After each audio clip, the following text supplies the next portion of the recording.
ও জেঠিমা, তাঁতের শাড়ি আনতে বলেছিলে, এনেছি, দেখবে নাকি? বস দেখি কি কি এনেছিস। যা গরম জেঠিমা, আর বলো না, এই সারাদিন বড় বাজারে ঘুরে ঘুরে এলাম।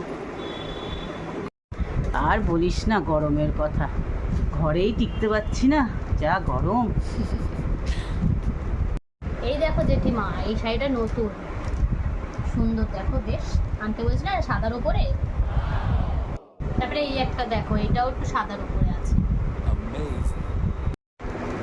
কাপড়টা তো মনে হয় পুরো সুতির না রে, একটু মনে হয় মিক্সিং আছে।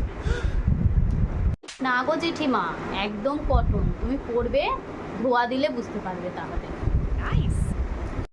না রে, আমার ঠিক পছন্দ হচ্ছে না, কাপড়ের মধ্যে একটু মিলাওয়াট আছে রে, কাপড় ঠিক নেই।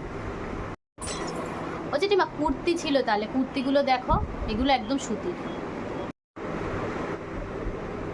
না রে থাক, এখন আর কুর্তি নেব না, নাইটি থাকলে দেখতাম। নাইটি আছে? না গো জেঠিমা, তুমি যেরকম নাইটি পরো এবারে তোলা হয়নি, এই কদিন পরে যাব, তারপরে আনবো। তাহলে থাক, এখন আর কিছু নেব না রে, নে তুলে নে। ও জেঠিমা, ওই বিয়ের সময় যে শাড়িটা নিয়েছিলে ওইটার কিছু পয়সা দেবা এখন? কি বলিস, এই তো গত মাসে দিলাম 50 টাকা, এখন আবার দেবো কি? মাস শেষ হয়েছে নাকি?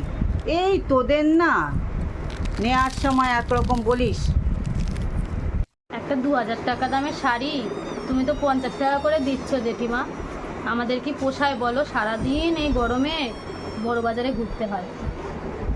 এই কারণেই জানিস তো আমি অনলাইন থেকে সব বুকিং করি, আমার একদম ভাল লাগে না তোদের এইসব কথাবার্তা শুনতে। এইটা ভালো কথা বললে জেঠিমা, অনলাইনে মনে হয় তোমায় ওই 50 টাকা করে দিলে তোমার হবে, তোমাকে তো পুরো টাকাটাই দিতে হবে, আর আমাদের দিতে গেলেই কত সমস্যা হয়ে যায় বলো। সেটা কথা নয়, তোরা যে এরকম বলিস একরকম আর নেওয়ার সময় আরেক রকম, সেটাই বললাম। এই জন্যেই তো আমরা ছোট ব্যবসায়ীরা মরে যাচ্ছি গো, তোমাদের অনলাইনে কেনার জন্য। আমরাও পেটের দায়েই নামি কাজ করতে, কি আর বলবো, থাক।